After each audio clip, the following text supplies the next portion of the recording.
I never planned on telling this story, not because I'm ashamed, although for a while I was, but because it always felt like one of those things you file away under too much to explain. But lately, I've been realizing something. Some stories don't go away just because you ignore them.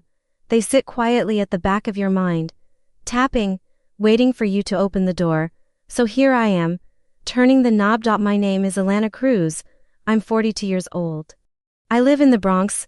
I'm a mother, a former school administrator, and until a few months ago, I thought I had life pretty well figured out, not perfect but stable, predictable. And honestly, for someone like me, a single mom, a woman of color, someone who's had to fight tooth and nail for every rung of the ladder, predictable felt like a damn victory.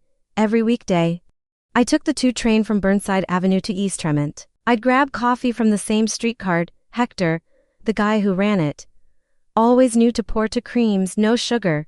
Then I'd walk the last 4 blocks to Bronx West High School, where I'd unlock the admin office, fire up the ancient copier, and brace for whatever chaos the school day brought: tardies, transfers, parents demanding to speak to the principal, teachers losing their minds because a projector wouldn't turn on. That was my world, organized chaos held together by post-it notes, caffeine, and my never-failing instinct for who was about to snap necks. But under all that hustle, I had a second job. The unofficial one, the one no one talked about, but everyone needed. I saw the kids who slipped through the cracks. No one trains you for that. There's no handbook on how to tell if a student is homeless, or secretly hungry, or hiding bruises under their hoodie. You learn to notice the small things: a kid who always asks for a second napkin at lunch, who never takes their jacket off, who flinches when you raise your voice. So I kept a notebook, just for me. Names, notes: Jared G. Mom works nights, eats lunch alone. Maya P. crying in stairwell again.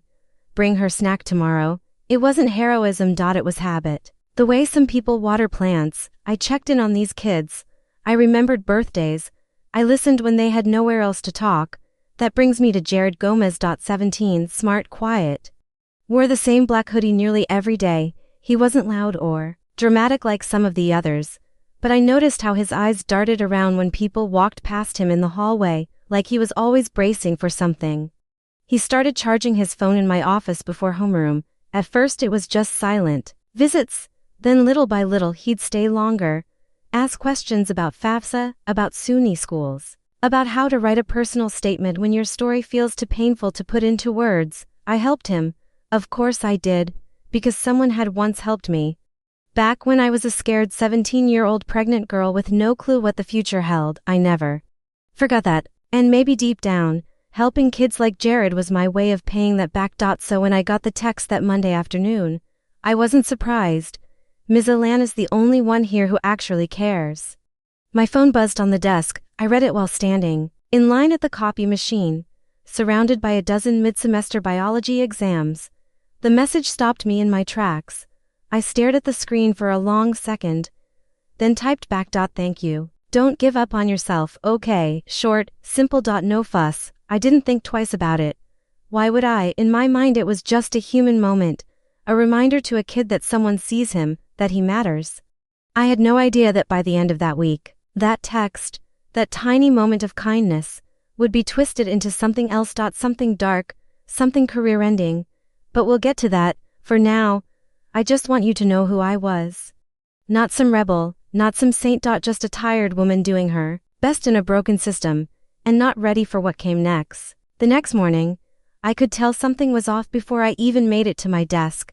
The usual rhythm of the front office, printers buzzing, secretaries chatting about last night's shows. Mer Jansen, the science teacher begging for someone to laminate something last minute. It was all muted, like someone had turned the volume way down on the entire building. People wouldn't meet my eyes. I said good morning, twice, got nods, not smiles. That's when I knew something was happening, and whatever it was about me. I sat at my desk, unlocked my computer, and before I could even finish typing in my password, my school email pinged with a single-line message. Please report to conference room B at your earliest convenience. Conference room B, not Principal Harris's office. Not even the counseling wing. Conference room B was where they called people in when things were bad. I'd seen teachers come out of there red-faced, Crying. Sometimes not coming back the next day. I just never thought I'd be one of them.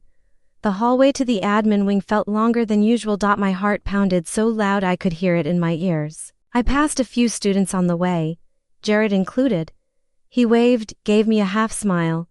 The same soft, grateful look I'd seen 100 times before. He didn't know. He couldn't have known. Inside the conference room were 3 people: Principal Harris, stone-faced, pretending this wasn't personal; Ms. Lynn, Assistant Superintendent, looking exhausted like she'd rather be anywhere else; and someone I didn't recognize. A white woman in a stiff gray blazer with a legal pad and a too-smooth voice. I would later learn her name was Ms. Ralston, from the district's legal compliance office. They greeted me politely.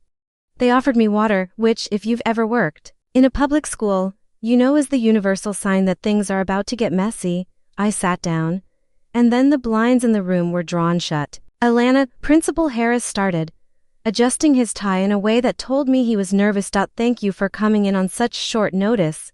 We need to discuss something that's come to our attention. Ms. Lynn leaned in. A parent contacted us yesterday regarding a message you sent to their son, Jared Gomez. My stomach dropped, not because I'd done anything wrong, but because I suddenly knew how quickly a moment of goodness can be twisted into something else entirely. Ms. Ralston opened a folder and read from a printed sheet. Thank you. Don't give up on yourself, okay? She looked up. Did you send this text, Ms. Cruz? I nodded. Yes, I did. Jared had texted me, accidentally, I think, thanking me for being the only one who cared. I responded with encouragement. Nothing inappropriate, just support. Ralston scribbled something down. Lynn continued. Unfortunately, Jared's mother reviewed the message and interpreted it as a potential overstep. She believes personal communication outside of sanctioned platforms is against district policy. That word, overstep, it felt like a slap in the face. You think I was grooming him or something? I asked, louder than I intended. No one is saying that, Harris replied quickly, but his eyes didn't meet mine. Ms. Ralston folded her hands neatly. What we are saying is that boundary policies exist for a reason. Even well-intentioned interactions can raise red flags. Well, forgive me for being human, I said, voice trembling now, for caring when no one else did, for telling a struggling student not to give up. Silence. The kind that tells you no one here is on your side. I was informed, formally, coldly, that I would be placed on administrative leave pending an internal review, that I was not to communicate with any students or staff, that my building access would be revoked immediately. It was surreal, like watching my own firing from outside my body. I asked if I could go pack up my desk. Ms. Lynn shook her head. We'll gather your personal belongings and mail them, like I was a threat. Like I hadn't dedicated 12 years of my life to that school. They walked me out the back entrance. No goodbye. No explanation to staff, just gone. I stood on the sidewalk, stunned, clutching my purse like it was a life raft. I couldn't even cry, not yet. There were too many people on the street. Too many kids still in class. Too many eyes that might see. So I walked for blocks. Then 6. Then 10. I walked until my legs ached. And finally I ducked into a laundromat just to sit down. And that's when it hit me. Not the injustice. Not the insult. It was the shame. Even though I knew I hadn't done anything wrong, part of me still felt dirty, like I'd been stained by their suspicion. Their silence. Their refusal to even ask for my side of the story. I was no longer Alana, the reliable admin. I was that woman they suspended. My name, my reputation. They were dragging it across the concrete like trash, and for what? For telling a kid not to give up? That night, my son Leo came home from class and found me staring blankly at the microwave. He didn't ask what happened. He just sat down beside me, put his hand on mine, and said whatever they did.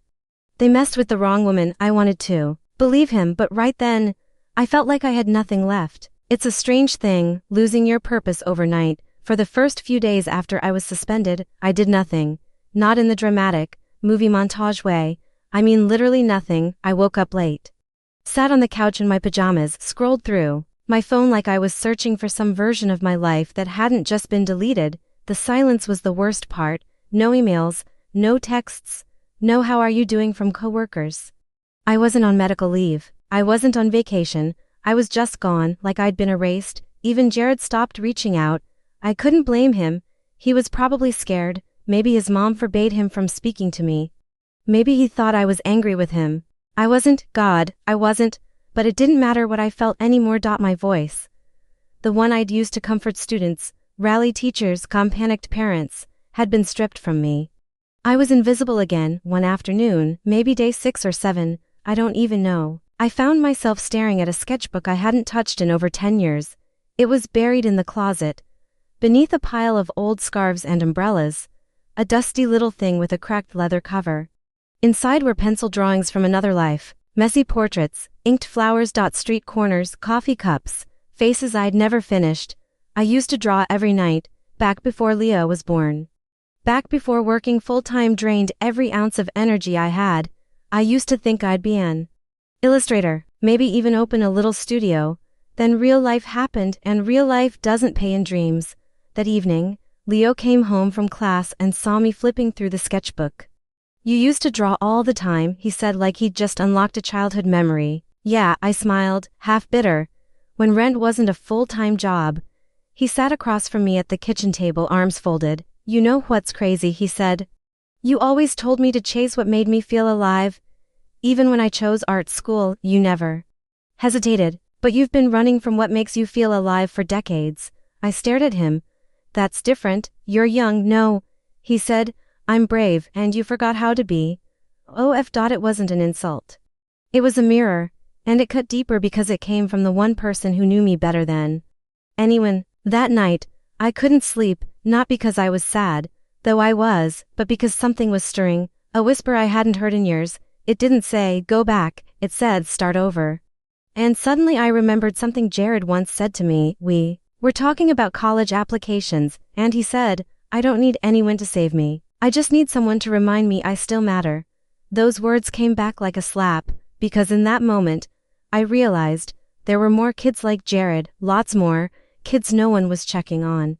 Kids who were brilliant but broken, who acted out because they didn't know how to ask for help. And now I had time, and silence, and maybe, just maybe, a chance to turn all that loss into something that meant something again. 3 days later, I started drafting a proposal, nothing fancy. Just an idea, a free, community-based art program for suspended students. No grades. No detention, no lectures, just paint, paper, and someone who actually listens. I called it Reset Studio. Leo helped me build a pitch. He showed me this grant opportunity from a nonprofit called Urban Arts Reimagined. They were offering microfunding for creative programs that helped underserved youth. It felt like a long shot. I was a nobody with no school backing me up. But I submitted it anyway, because when you've already lost everything, what's one more shot in the dark? 3 weeks later, I got the email, subject, congratulations, your proposal has been selected for funding. I read it 3 times before it sank in. They were giving me $3,000 to launch Reset Studio. It wasn't a fortune, but it was more than money. It was a second chance, and this time, I would be the one holding the pen. It started in the basement of an old community center in Fordham. The walls were chipped, the floors creaked, the lighting flickered if you ran the microwave and the overheads at the same time. But it was mine, well, ours. I used a chunk of the grant money to buy art supplies, paints, markers, sketch pads, charcoal. A few folding tables. I printed flyers and passed them out at local rec centers and after-school programs. I even dropped a few off anonymously at Bronx West. The flyer was simple, Reset Studio. A free drop-in art space for students who've been suspended, silenced, or simply need a place to breathe. No grades. No judgment, just expression, come as you are. I wasn't sure anyone would show up, honestly. I thought maybe I'd sit there alone the first day, painting something just to pass the time.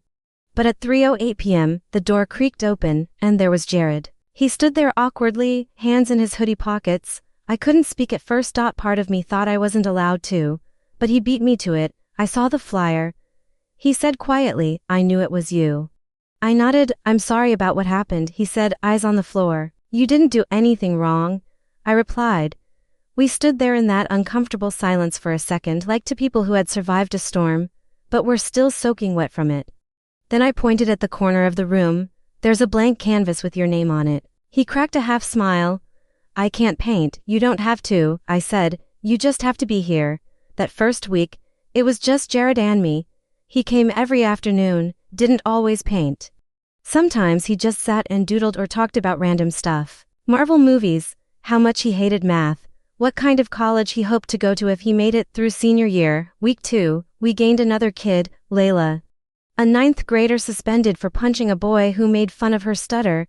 She didn't speak at all. The first 2 days, then one afternoon, she painted this chaotic swirl of red and black, and just said, "That's what it feels like in my head when people laugh." I didn't say anything. I just nodded and handed her another brush. By the end of the month, we had 7 regulars, each one with a story the school system had missed or pushed aside. A kid who kept getting suspended for fighting. Turns out he was homeless and scared of losing his younger sister to foster care. A girl who stopped turning in homework. She was translating hospital bills for her sick grandmother every night. A quiet trans boy who skipped class because no one used his real name. None of them were bad kids. They were just kids, and Reset became their safe place. A place where they didn't have to explain themselves, where their stories didn't need to be polished into perfect essays to matter. One Thursday afternoon, I was cleaning up brushes when Layla came over and blurted out, "Miss Cruz, can you make this a real school?"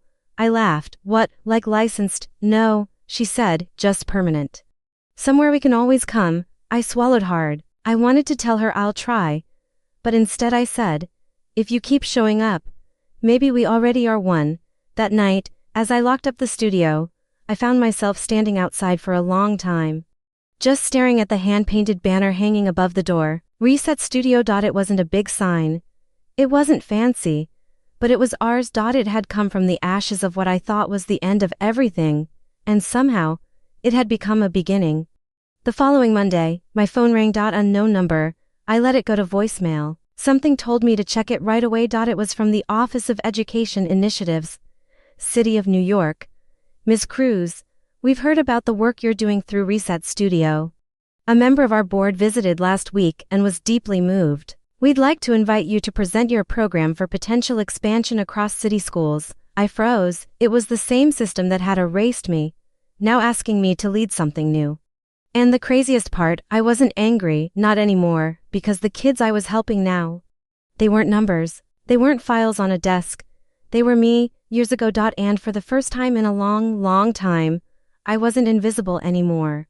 The elevator in the district headquarters moved slower than I remembered. Maybe it was nerves. Maybe it was the universe telling me, "Take your time. You're not just visiting, you're returning." I was on my way to a meeting with the New York City Department of Education, not as a staff member, not as a defendant, but as a program director. A few weeks earlier, I'd presented Reset Studio at a citywide education innovation forum. I brought in artwork from the students. I told stories, real stories. Not about problem kids, but about kids with problems no one had taken the time to see. I didn't sugarcoat anything. I told them how I'd been suspended for sending a kind text, how I'd been cast out, how silence had almost devoured me, and how that same silence birthed something beautiful. When I finished, the room was quiet. The kind of silence that meant they were really listening. Now I was back. I stepped off the elevator and headed toward conference room A. Funny how they'd upgraded me from room B. Small things, but they meant something. As I turned the corner, I froze. Sitting outside the room, flipping through a notepad, was Principal Harris. He stood when he saw me. For a second, we just looked at each other. He spoke first. "Alana, Principal Harris," I said, keeping my tone neutral. He cleared his throat. "I didn't know you'd be leading today's session. I heard about Reset Studio. Congratulations." I nodded. "Thanks." A beat passed. He looked down, then said softer, "We were wrong about everything. I should have spoken up, should have done more." I took a breath. "You stayed silent when I needed your voice," I said, not out of spite, just truth. He nodded like someone who'd rehearsed an apology but realized the real thing required no script. "I'm sorry," he said, truly, and you know what, I believed him, but I didn't say, "It's okay," because it wasn't okay. Instead, I said, "I accept that." Then I walked into the room. The presentation went better than I could have imagined. The board approved the pilot expansion of Reset Studio into for schools across the Bronx and Queens. They offered to fund professional training for other facilitators, artists, counselors, even former educators like me. But the part that truly cracked my heart wide open, after the meeting, A woman approached me, she looked familiar. I'm Jared's mother, she said gently. I don't expect you to forgive me. I just want you to know, I saw the paintings, I saw what you built, and I see you now. Thank you for not disappearing. My throat tightened. I didn't know how to, I whispered. So I made something instead. That night, I walked back into Reset's studio. The lights were on. The kids were already at work, paint everywhere. Music playing low, someone laughing in the corner. I stood at the door for a second, just watching. Then Jared looked up and grinned. Ms. Cruz, did they say yes? I smiled. They didn't just say yes, I said. They said how can we help? The room erupted into cheers and laughter and high fives and splashes of paint. And in that moment, surrounded by students who once had nowhere to go, in a space that had grown from ashes, I felt something rise inside me, not pride, not revenge. Peace, because they took my job. They questioned my integrity. They tried to erase me, but I didn't fight back with noise. I fought back by creating something no one could deny, and in doing so, I proved something not just to them but to myself. You can lose everything, and still find yourself. My name is Alana Cruz, and this time I stayed.